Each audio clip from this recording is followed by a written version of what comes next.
আলহামদুলিল্লাহ। আজকে নতুন বছর 2025 সালে নতুন একটি ঘটনা আপনাদের মাঝে পৌঁছে দেব ইনশাআল্লাহ। এটা একটা হৃদয় বিদারক ঘটনা এবং মানুষের অন্তর গলে যাওয়ার ঘটনা। অবশ্যই আপনারা এই ঘটনাকে শুনবেন এবং জানবেন। আমি সেই ঘটনা আপনাদের মাঝে তুলে ধরবো। ঘটনাটা অনেক স্পৃহা উঠবে, আপনাদের মনে শিহরণ জাগরণ হবে। তবে চলুন সে ঘটনাটা বলা যাক। রাবিয়া বসরি রাদিয়াল্লাহু তাআলা আনহা এর গুরুত্বপূর্ণ অলৌকিক ঘটনা কিছু আপনাদের মাঝে তিনি বিখ্যাত ইরাক বাসীদের মধ্যে কিছু জগৎ বিখ্যাত মহিষী নারী তাপসী কুলশ্রেষ্ঠা হযরত রাবিয়া বসরি রাদিয়াল্লাহু তাআলা প্রভু প্রেমের এক জ্বলন্ত উদাহরণ। তিনি সারা জীবন একনিষ্ঠ সাধনার অতিবাহিত করেছেন প্রভু প্রাপ্তির পথে। আমাদের আজকের আলোচনায় থাকছে মহিষী রাবিয়া বসরি রাদিয়াল্লাহু তাআলা এর জীবনের কিছু গুরুত্ব ও অলৌকিক ঘটনাবলী যারা আমাদের জন্য প্রয়োজনীয়।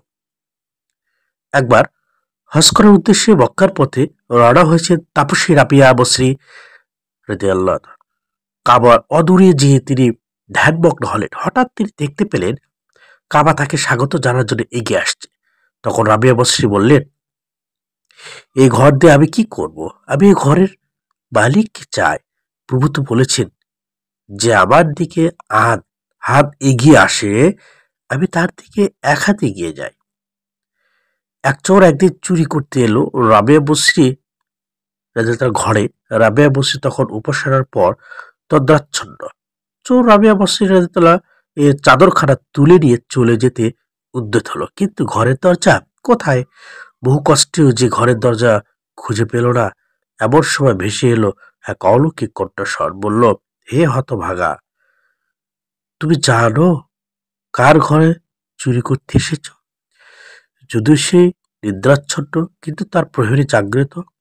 অজ্ঞতা চোর চুরির ইচ্ছা পরিত্যাগ করলো এবং চাদর যথাস্থানে রেখে দিল।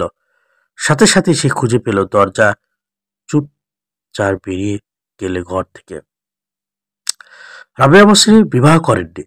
স্বামী গ্রহণ তার অনীহার কারণে জানতে চাইল।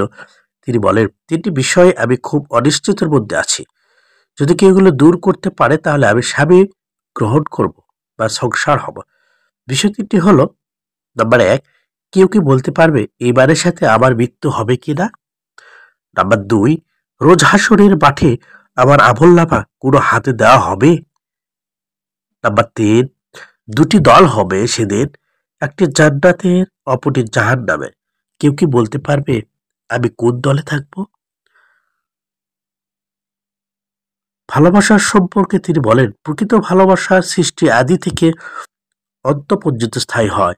এর এক ফোঁটা যে পান করেছে সে প্রেমা সম্পদ আল্লাহর সাথে মিলিত হয়। আর প্রভু থেকে পানি লাভ করে সে আল্লাহকে ভালোবাসে, আল্লাহ তাকে ভালোবাসে। রাবিয়া বসরি বললেন, যিনি তথ্যজ্ঞানী তিনি আল্লাহর কাছে পবিত্র অন্তঃকরণ কামনা করেন। যখন তাকে পবিত্র অন্তঃকরণ দেওয়া হয় তখন তিনি আবার সেটি আল্লাহর কাছে ফিরিয়ে দেন, যেন সেটি লোকচক্ষু আড়ালে সুরক্ষিত থাকে।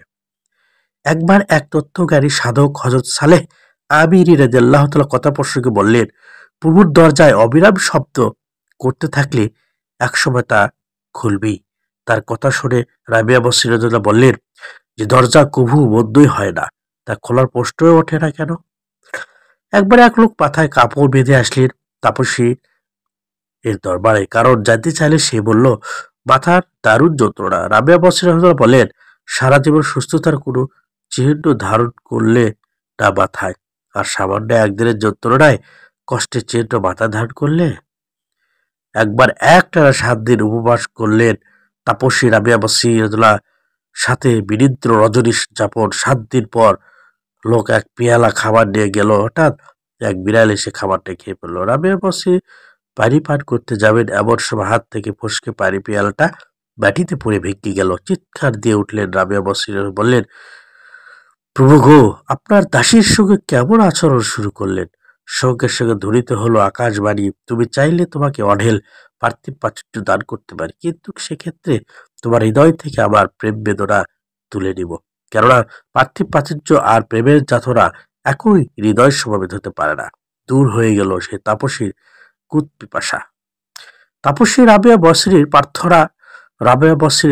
এর প্রার্থনা অত্যন্ত নিগর ও ব্যঞ্জন ধর্মী।